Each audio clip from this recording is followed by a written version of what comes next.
एक एक चीज पहले जान लो। आज हम जानेंगे मल्टीडिसिप्लिनरिटी और होलिस्टिक एजुकेशन। तो इसका आप एक वोकेशनल, प्रोफेशनल एंड साइंटिफिक, ये तो हम पहले से जानते हैं, पर अभी एबीपी ने ये किया है कि to find an identity, meaning and purpose of life. तो ये क्या है, इतने कंफ्यूज मत हो जाओ अभी समझना शुरू कर दो कि इसमें आपको सब्जेक्ट्स चुनने पड़ेंगे, जिसमें आपको मेजर एक चुनना पड़ेगा, माइनर चुनना पड़ेगा, फिर उसमें आपको ओपन इलेक्टिव होगा, वोकेशनल एंड स्किल ट्रेनिंग का एक सब्जेक्ट होगा, वैल्यू एजुकेशन होगा, इंडियन नॉलेज सिस्टम का एक सब्जेक्ट होगा, और फिर एईसी और डीसीएसी।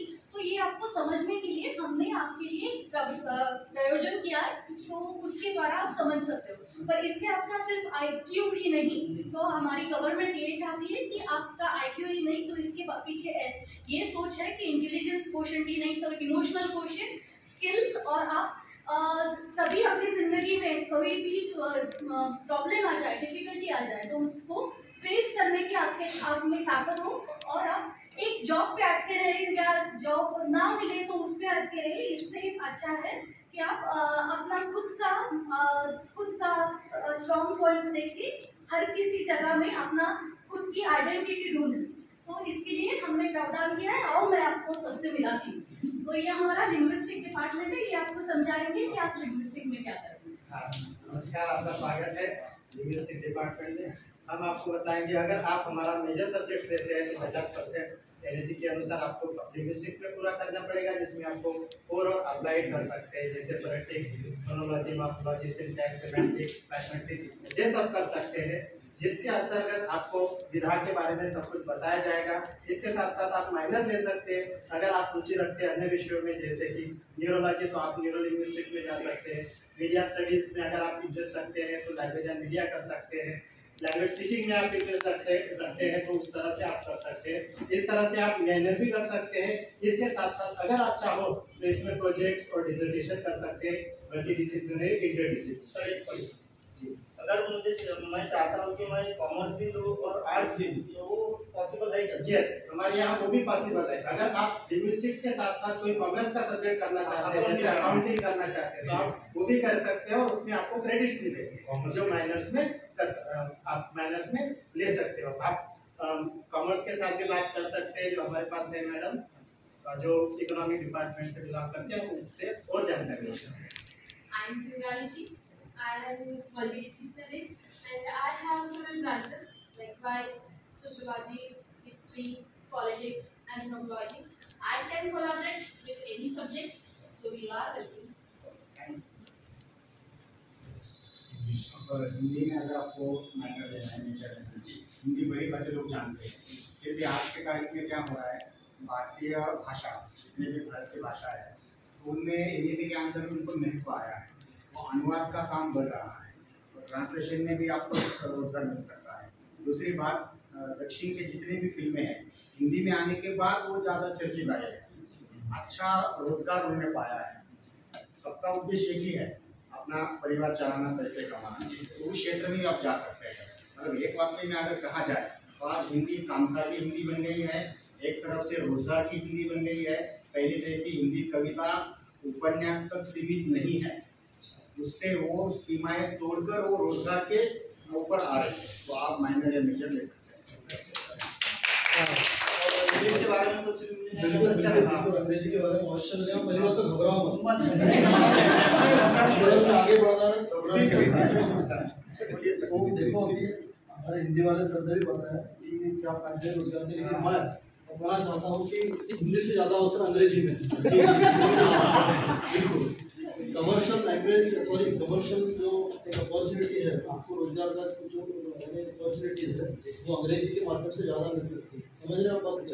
अगर आपको ज्ञान पाना है तो हम सभी को पता है यहाँ पर कि भाई ज्ञान जो है वो अंग्रेजी भाषा में सबसे ज़्यादा मिलता है। और English is window of the world. Yes, it's window to the world knowledge. So in that way also you have a big chance in English language. And I want to tell you that if you speak in English, then all get impressed with you. So it's a language by which you can impress and you can convince even a girl. Okay. Then और मैं आपको बताना चाहता हूँ कि इसी को मैं बहुत बीमार आ जाना है ये उम्र भी रहता है। देखो आपको बड़े वो अजीब सा लगता है, वो जिज्ञासा रहती है। तो जीवन में ये सारी चीज़ें आपको अंग्रेजी के माध्यम से मिल सकती है, इसलिए आप अंग्रेजी भी करें और यहाँ पर बहुत अवसर है, हम इसके माध्यम से IKS का ज्ञान कर रहे हैं, वो भी हम अंग्रेजी में लाते हैं और अंग्रेजी का इधर विचार करते हैं, उनको इधर उधर करते हैं, आपको इतना ज्ञान देंगे कि आप बिल्कुल आपकी तो क्या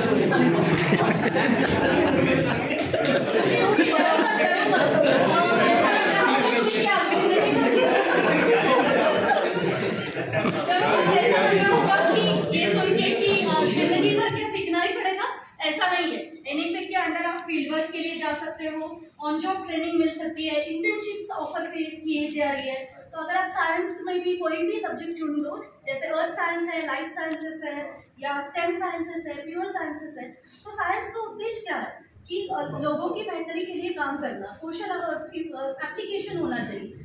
तो वो सोशल एप्लीकेशन चुनने के लिए आपको पहले सोशोलॉजी तो पता होनी चाहिए, जिनके लिए कर रहे हो उनका मानसिकता पता होनी चाहिए, साइकोलॉजी पता होनी चाहिए। तो ये ऑफर हमें एनईपी की तरफ से हमें ये अपॉर्चुनिटी मिल रही है कि आप साइंस का सिर्फ अप्लाइड या एप्लीकेशन पार्ट ना रहे, सिर्फ प्रैक्टिकल ना रहे, तो वो लोगों की बेहतरी के लिए, देश की बेहतरी के लिए स्टूडेंट काम कर सके और हर एस्पेक्ट को समझ के काम कर सके।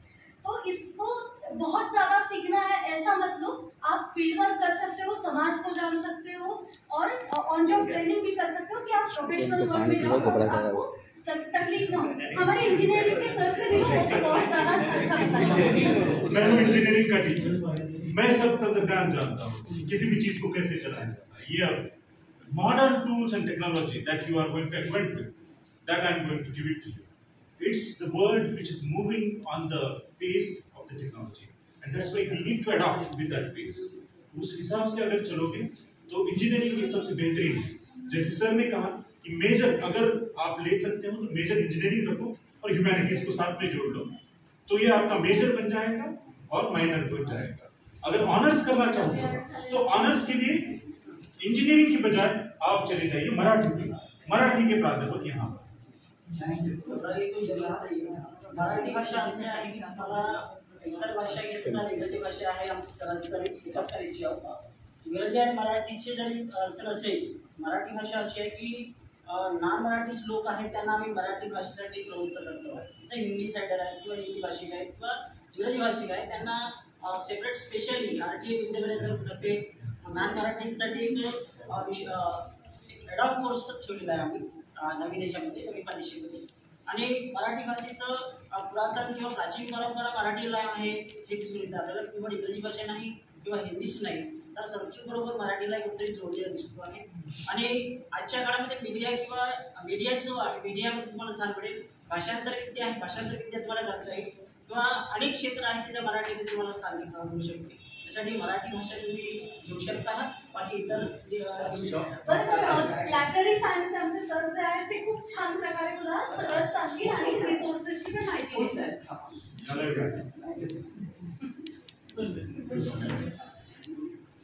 तक आपने सुना होगा कि लाइब्रेरी जो है वो बहुत इम्पोर्टेंट है, कॉलेज का है ना, वो मेन बेस है। अभी एनईपी में आपको ये सही मायने में दिखने वाला कि इन सब का जो पूरी एजुकेशन सिस्टम का जो बेस है, लाइब्रेरी ओरिएंटेड एजुकेशन सिस्टम अभी आपको इस एनईपी में मिलने वाली है, जिसमें आपको खुद कॉम्पिटिटिव एग्जाम की तैयारी करने के लिए बहुत सारा टाइम मिलने वाला है, बहुत सारा मटेरियल मिलने वाला है। ये सब लोग जो पढ़ाने वाले हैं उनका सबका जो भी मटेरियल है, जो भी रिसोर्सेस है, उसको डिजिटली आपको ऑटोमाइज करके पूरा ऑनलाइन अवेलेबल 24 घंटे होने वाला है। तो ये जो है ये आपके बहुत काम आने वाला है। मतलब 11 से 5 सिर्फ कॉलेज का कॉलेज लाइब्रेरी खुली है ऐसा नहीं है, आपको 24 घंटे हम इसमें अवेलेबल रहने वाले हैं और वो भी डिजिटल फॉर्म। बहुत मतलब अच्छा डेवलपमेंट होने वाला है। देखा तुमने साहित्य और टेक्नोलॉजी कैसे साथ आ सकती है, यही तो एनईपी का उद्देश्य है कि जो थ्योरेटिकल नॉलेज है उसको कंप्यूटर एप्लीकेशन से जोड़ के उसकी ज़्यादा लोगों तक उसकी पहुंच जा सके। अभी आपको एक सरप्राइज मिलने वाला है कि आप IKS से भी धर्म को आपने प्रार्थना वगैरह सीखी होगी, पर माँ के बाद वो कोई सिखाता नहीं है और फिर हम भूल जाते हैं। तो हम ज्ञान भारत का हमेशा से ज्ञान प्रवर्तक रहा है, ज्ञान की एक उजाला रहा है, तो उस ज्ञान को भी पाने का एक अवसर हमें एमईबी के द्वारा मिल रहा है। तो ये आप आईकेएस में पा सकते हो, हमारे आईकेएस हेड से मिलो और उनसे जानो। नमस्कार, मैं इंडोलॉजी की टीचर हूँ। Indology basically that is the study of ancient India, और खुद ही वो आईकेएस है। हम जो सब्जेक्ट पढ़ाते हैं इंडोलॉजी में वो सब एंशिएंट इंडिया के हैं, तो उसके लिए आईकेएस की जरूरत नहीं, वो बेसिकली ही आईकेएस है। तो उसमें हम डिफरेंट सब्जेक्ट पढ़ सकते हैं। जैसे आपने अभी लैंग्वेजेस देखी, तो जो हमारे एंशिएंट लैंग्वेजेस है वो इंडोलॉजी के अंदर आते हैं। टेम्पल आर्किटेक्चर है, टाउन प्लानिंग है, एंशिएंट आर्किटेक्चर, उसके साथ एंशिएंट साइंसेस है, ये सब जो एंशिएंट आर्ट है, ये सब इंडोलॉजी के अंदर आप सीख सकते हैं। तो आईकेएस के लिए अभी जो हम पढ़ रहे हैं, आईकेएस अभी सीखना है।